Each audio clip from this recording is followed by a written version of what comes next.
रहीम अल्लाहुम्मा सल्ली अला मोहम्मद व आले मोहम्मद लब्बैक या हुसैन। आज हम उत्तर प्रदेश के डिस्ट्रिक्ट बरेली के नगर पंचायत सेतल में हमारे सामने बैठे हैं मौलाना सैयद बसारत हुसैन जैदी। क्योंकि मेरी ज़बान थोड़ी कहीं लड़खड़ा रही है, उसमें आप वो ना करें।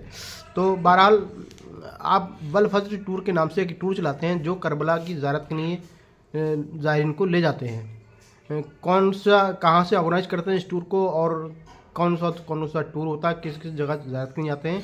मौलाना साहब, मैं आपसे जानना चाहता हूँ, बताएं। अस्सलामु अलैकुम वरहमतुल्लाहि वबरकातुहू। जी सरताज भाई, हम तकरीबन जो टूर ज़ायरीन का लेके जाते हैं वो ऑल इंडिया होता है, जिसमें हैदराबाद, चेन्नई, बेंगलोर और यूपी, दिल्ली, बिहार, गुजरात, अदर सूबे के ज़ायरीन होते हैं।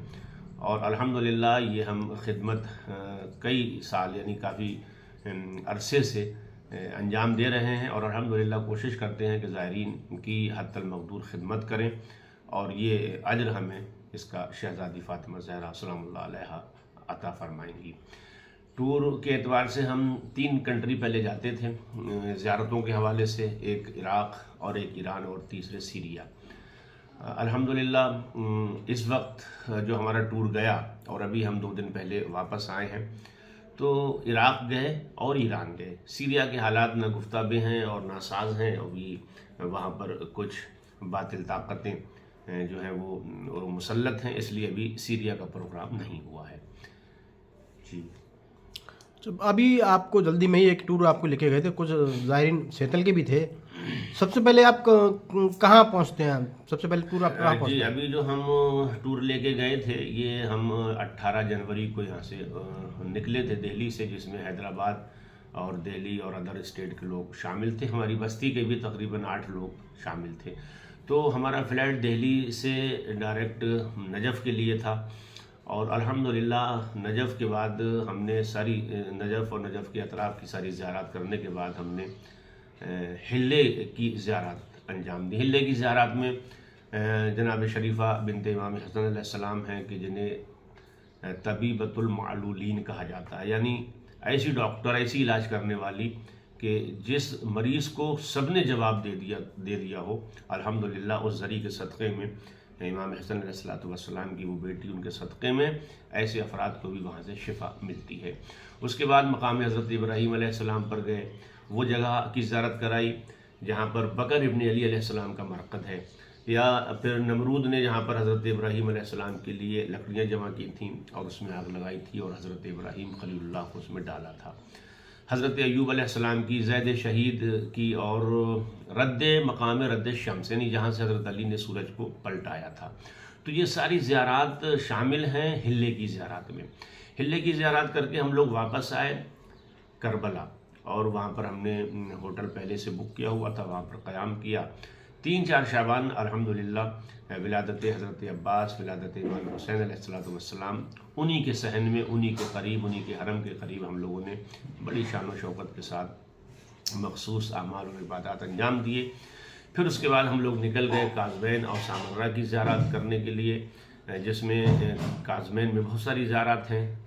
इमाम मूसा काज़िम अलैहिस्सलाम, इमाम मोहम्मद तकी अलैहिस्सलाम, मस्जिद बरासा वो मकाम है कि जहाँ पर हज़रत अली अलैहिस्सलाम ने एक कुआं खोदा था और उसमें एक मीठा चश्मा जारी हुआ था, और वो आज भी वहाँ पर आसार है। या वो पत्थर भी वहाँ पर है मस्जिद बरासा में, कि जिस पर जनाब हज़रत ईसा अलैहिस्सलाम की जब विलादत हुई थी, उनकी माँ मरियम अलैहिस्सलाम ने सबसे पहले उस पत्थर पर आपको लिटाया था। तो ये मस्जिद बरासा है, और तारीख़ी एतबार से इसकी बहुत सारी फजीलत है। चूँकि मुख्तसर सा इंटरव्यू है तो ज़्यादा वजाहत बयान करना जो है वो अबस होगा। जी जी। उसके बाद हम हज़रत बहलोल दाना के मरक़द पर गए, यूशा बिन नून के मरक़द पर गए, और फिर उसके बाद हज़रत सैयद मोहम्मद इब्न इमाम अली नकी अलैहिस्सलाम का मरक़द की ज़ियारत की। सामर्रा में इमाम हसन अस्करी अलैहिस्सलाम और उनकी ज़ौजा यानी इमाम असर अलैहिस्सलाम की वालदा जनाब नरजिस खातून, उनकी फूफी जनाब हकीमा खातून, और इमाम अली नकी अलैहिस्सलाम, और सरदाब ग़ैबत ख़ास करके जहाँ से हमारे आखिरी इमाम ने ग़ैबत कुबरा इख्तियार की। तो ये सारे मकामात की ज़ियारत करते हुए हम इमाम हादी अलैहिस्सलाम के उस कैद खाने को भी देखा, कि आज हम उस कैद खाने को देखते हैं तो हमारी आँखों से आंसू नहीं रुकते, ان ملعونوں نے امام کو ایسی جگہ قید کیا تھا کہ صرف آپ کھڑے رہ سکتے تھے، آپ بیٹھ بھی نہیں سکتے تھے اور آپ لیٹ بھی نہیں سکتے تھے۔ وہیں پر وہ سجن ہے، وہ قید خانہ ہے، اس کی زیارت کی، وہاں پر امام کی زیارت پڑی، وہاں پر تھوڑے مصائب بھی ہوئے اور گریہ بھی ہوا۔ اس کے بعد ہم لوگ نکلے اور مسیب میں طفلان مسلم، یتیمان مسلم علیہ الصلوۃ والسلام کی زیارت کی، حضرت عمر علیہ السلام کی زیارت کی، اور حضرت عون ابن جعفر ابن عبداللہ کی زیارت کی، جو کہ جناب زینب کے فرزند تھے۔ پھر ہم لوگ کربلا میں ایک دن قیام کیے، اور اس کے بعد میں ہم لوگ دوسرے دن الحمدللہ اسی ایک پراگندہ ماحول میں، جہاں لوگوں نے ایران کے سلسلے سے سب کو ڈرایا ہوا تھا کہ امریکہ یوں کرے گا، امریکہ یوں کرے گا، یوں کرے گا، لیکن ہم نے کسی کی پرواہ نہ کرتے ہوئے وہاں سے الحمدللہ 28 جنوری کو رخصتی کی، ہم نے ایران کی طرف کوچ کیا اور ہمارا سفر ایران کی طرف شروع ہو گیا۔